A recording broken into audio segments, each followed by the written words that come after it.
ಅಕ್ಕ. ಬಾಮ್ಮ ಮೀನಾ, ಚೆನ್ನಾಗಿದೀಯಾ? ಓ ಅಕ್ಕ, ಚೆನ್ನಾಗಿದ್ದೀನಿ. ಯಾರ ಬಾಯಲ್ಲಿ ಕೇಳು ನಿಂದೇ ಮಾತು. ಸಂಚಾರಿ ಹೂವಿನ ಗಾಡಿ ಇಟ್ಕೊಂಡಿದೀಯಂತೆ? ಹೌದಕ್ಕ, ನಮ್ಮ ಯಜಮಾನ್ರು ಅದಕ್ಕೆ ಅಂತಾನೆ ಕೊಡಿಸಿದ್ದಾರೆ. ಈಗ ಎಲ್ಲೇ ಹೋದ್ರು ಹೂನ ಅದ್ರಲ್ಲೇ ತಗೊಂಡೋಗಿ ಕೊಡೋದು. ಒಳ್ಳೇದಾಗ್ಲಮ್ಮ. ಮೊದಲು ಮದ್ವೆಗೆ ಮುಂಚೆ ಸೈಕಲಲ್ಲಿ ಬಂದು ಹೂ ಕೊಡ್ತಾ ಇದ್ದೆ, ಇನ್ಮೇಲೆ ಗಾಡಿಯಲ್ಲೇ ಬಂದು ಕೊಡ್ತೀಯ ಅನ್ನು. ಬಿಸಿಲಲ್ಲಿ ಸೈಕಲಲ್ಲಿ ಹೂ ಕೊಡೋದು ತುಂಬಾ ಕಷ್ಟ ಆಗ್ತಿತ್ತು, ಈಗ ಸಖತ್ ಈಸಿ ಆಗಿದೆ. ನೀನು ತುಂಬಾ ಅದೃಷ್ಟ ಮಾಡಿದೀಯಮ್ಮ. ಸೂರ್ಯನಂತ ಒಳ್ಳೆ ಹುಡುಗನ್ನ ಕೈ ಹಿಡ್ದಿದ್ಯಾ. ಈಗಿನ ಕಾಲದಲ್ಲಿ ಹೆಂಡತಿ ತನ್ನ ಕೈ ಕೆಳಗಡೆನೆ ಇರಬೇಕು, ತನ್ಕಿಂದ ಮೇಲೆ ಬೆಳಿಬಾರ್ದು ಅಂತ ಹೇಳಿ ಕಟ್ಟಾಕೋ ಗಂಡಸರೇ ಜಾಸ್ತಿ.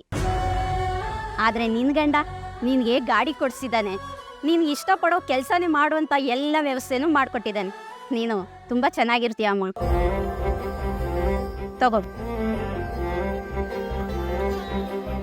ಅಕ್ಕ, ಹೂ ತಗೊಳ್ಳಿ, ನಾನು ಬರ್ತೀನಿ.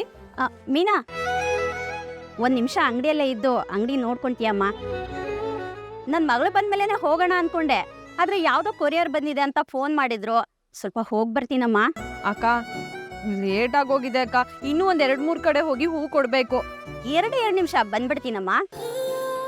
ಸರಿ ಆಯ್ತು, ನಾನು ಇರ್ತೀನಿ, ಬೇಗ ಬನ್ನಿ. ಆಯ್ತು.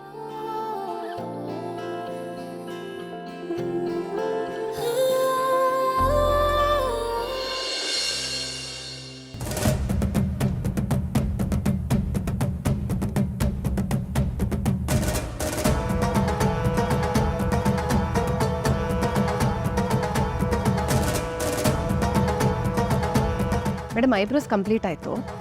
ಇನ್ನು ಫೇಶಿಯಲ್ ಮಾಡಬೇಕಷ್ಟೆ, ಒಂದ್ಸಲ ಚೆಕ್ ಮಾಡ್ಕೊಳ್ಳಿ.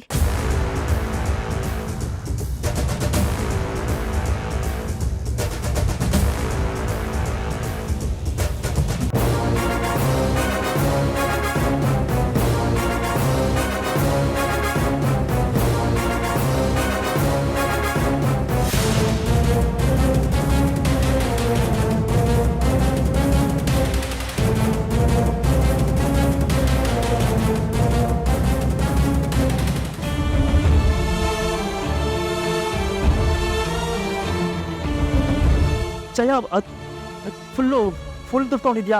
ದುಡ್ಡು ಬಂದ ತಕ್ಷಣ ನನ್ ಮೇಲೆ ಅನುಮಾನ ಪಟ್ಬಿಟ್ಟೆ ಅಲ್ವಾ ಮಾನು ನೀನು? ನನ್ಗಿಷ್ಟೇ ಸಾಕು, ನಾನು ಹೋಗ್ಬೇಕು. ನಿಂತ್ಕೊಳ್ಳೆ, ಎಲ್ಲಿಗೆ ಹೋಗ್ತಿದ್ಯಾ ನೀನು? ಹಲೋ, ಏನು ಮೈ ಮುಟ್ಟಿ ಮಾತಾಡ್ತಿದ್ದೀರಾ?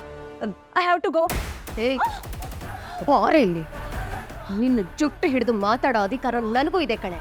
ಒಬ್ರಿಗೆ ಮೋಸ ಮಾಡಿ ದುಡ್ಡು ಕದ್ದು ಓಡೋಗಿರೋ ಕಳ್ಳಿ, ನೀನು ರೆಸ್ಪೆಕ್ಟ್ ಕೊಡ್ಬೇಕಾ?